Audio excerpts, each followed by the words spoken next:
Hello students, today in this video we are going to see the story of Macbeth. First I will give you the outline of the story, then we will see the act-wise summary of the play. Let me start the play. Macbeth, the hero of the play, is a great Scottish general holding the title Thane of Glamis. He has, with the help of his co-general Banquo, defeated the Norwegian invaders and repulsed their invasion and rebellion against his kinsman King Duncan. After his victory in the battle, he is coming back with Banquo to join Duncan. In the way, these two generals are accosted on the heath by three witches who predict that Macbeth will become the Thane of Cawdor, and later the king, and that Banquo will be less great than Macbeth, but he will beget kings. The first of the prophecies made to welcome him and inform him that he has been made the Thane of Cawdor by the king, in recognition of the valor shown by him in the recent battle. Macbeth and his wife are now convinced that the former will become the king as well. By chance, Duncan and his two sons, Malcolm and Donalbain, come to stay with Macbeth in the Inverness castle. Lady Macbeth persuades her husband to murder the king to remove the obstacle from his way to kingship. She gets the king's guards drugged with drink and places their daggers near the sleeping king. Macbeth slays the king with these daggers. The king's drunken guards are accused of murdering the king and are killed by drunken guards, are accused of murdering of the king and are killed by Macbeth for Macbeth, lest they should speak out the truth. The king's son, fearing for their life, flee from there. Malcolm, going to England and fearing for their life, flee from there. And Malcolm going to England and Donalbain to Ireland. Suspicion for the king's murder falls on them now. Macbeth becomes the king of Scotland in place of Duncan. Macbeth remains distraught by the prophecy made by the witches that Banquo will be the begetter of kings, implying that his offspring may become the king. He makes a plan to have Banquo and his son Fleance killed. Subsequently, Banquo is killed, but his son escapes the assassins. Macbeth continues to be haunted by fears and sees the ghost of Banquo at a banquet. In a disturbed state of mind, he goes to consult the witches. The witches warn him against Macduff, the Thane of Fifill, and also reassure him that no harm can he done to him by any man born of a woman, and that he will remain safe until Birnam Wood moves towards the Dunsinnian Hill. Macduff has fled to the court of England, where Malcolm has also found shelter. he persuades Malcolm to attempt to bring about the overthrow of Macbeth from the throne of Scotland, which is groaning under his tyrannous rule. Meanwhile, annoyed with Macduff, Macbeth gets the wife and children of Macduff and other members of his family residing at Filfie killed mercilessly. Coming to know about this brutal death of Macbeth, Macduff swears to take revenge by killing him with his own hands. He convinces Malcolm of his loyalty and gets him to march with an army to overthrow Macbeth from the Scottish throne. Meanwhile, Lady Macbeth's sense of guilt over the murder of King Duncan turns her mad. She is haunted in her sleep by the sense of her role in the murder and sleepwalks in a distracted state. Finally, she dies, most probably by committing suicide. Macbeth, confident of his victory, sets out to face the advancing forces of Malcolm and others.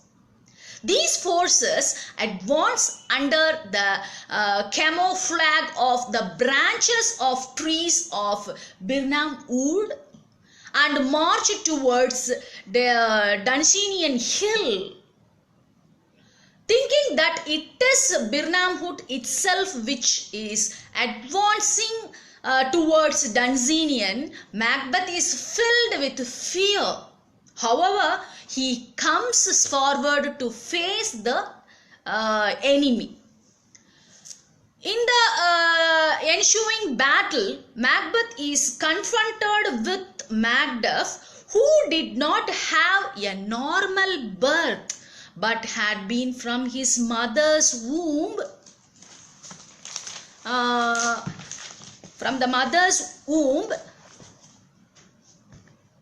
ultimately ripped. Thus, Macduff is not a man born of a woman in the normal way, and thus could be supposed to be able to kill Macbeth. Realizing the approaching danger and defeat, Macbeth offers to surrender, but his offer is declined. Macduff now takes his revenge by killing him and offering his head to Malcolm. Malcolm is made the new king of Scotland. Let us pass on to act-wise summary of the play. Let us see the first act. In the first act, having vanquished the Norwegian invaders led by MacDonald and the Thane of Cawdor, the two Scottish generals Macbeth and Banquo are returning home. On a heath in the way, they are greeted by three witches who predict that the former will become the Thane of Cawdor and the King of Scotland, and the latter will be the begetter of kings. The first prophecy about Macbeth turns out to be true when two royal messengers come and tell Macbeth that King Duncan has made him the Thane of Cawdor. Macbeth is pleased to see his prophecy fulfilled and begins to believe that the other prophecy about him, that is, he will be the King of Scotland, will also be fulfilled. The king declares his son Malcolm to be his successor to the throne. To fulfill his own ambition of becoming the king, Macbeth decides to get rid of Duncan. Help Helped and encouraged by his wife, he makes up a plan to kill the king at the Inverness Castle during his stay there with his sons Malcolm and Donalbain. This is Act 1. Let us pass on to the Act 2. In accordance with the well-made plan by Lady Macbeth, drugs the king's guards so as to make them unconscious and places their daggers by the side of the king. Macbeth arrives there and slays the sleeping king. The blood-stained daggers are put by Lady Macbeth near the guards. A courtier of Duncan's court, Macduff, discovers the murder in the morning.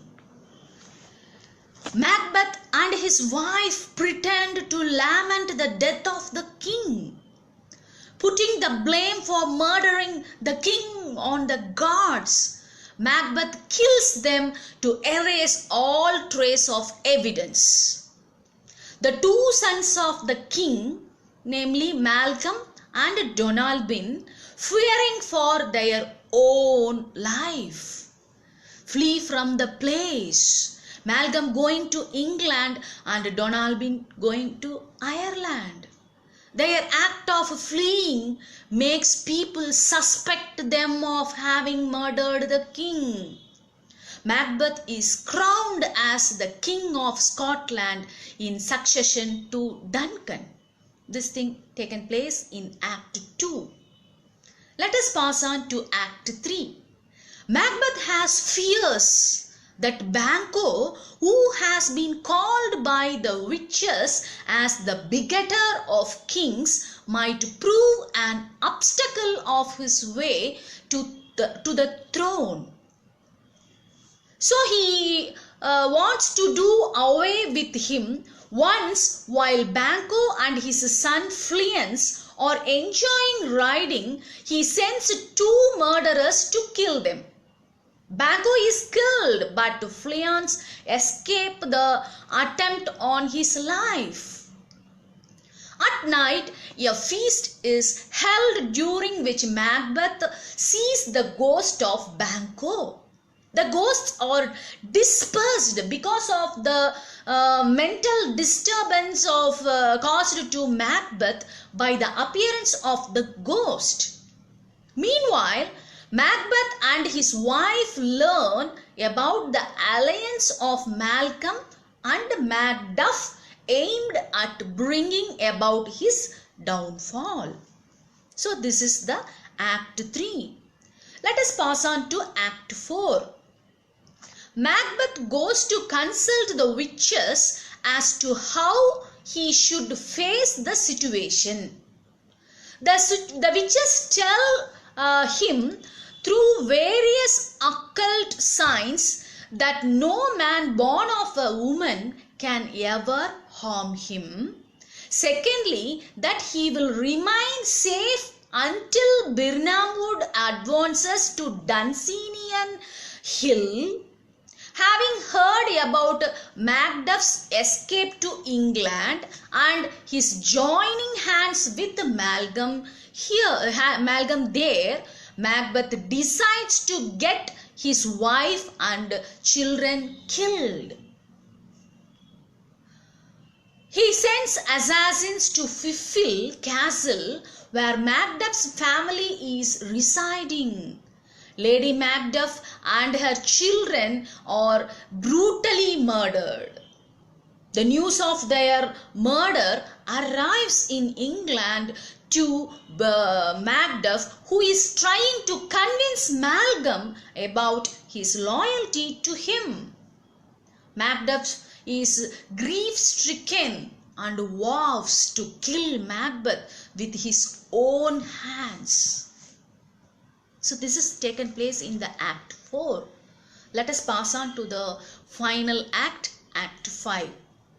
Feeling the remorse over her role in the murder of Duncan, Lady Macbeth is mentally disturbed and walks in her sleep she matters in this state about her guilt. Finally, she dies perhaps by committing suicide. The combined forces consisting of the English and the Scottish soldiers advanced from England to invade Scotland. These soldiers carry branches of the trees of Birnam Wood to camouflage themselves. Thus, the whole of Birnam Wood seems to be advancing towards Dunsinane. Macbeth is highly sacred on looking at this spectacle. He wants to surrender before the invading army, but this offer is declined. In the battle, he is confronted with Macduff. Macduff is, in the normal sense of the term, not a man born of a woman, because he was ripped prematurely from his mother's womb. He kills Macbeth and carries his head to Malcolm. Malcolm is proclaimed the new king of Scotland in place of the new dead Macbeth, who had usurped the throne from his father Duncan. This is the story. Thank you. Thank you.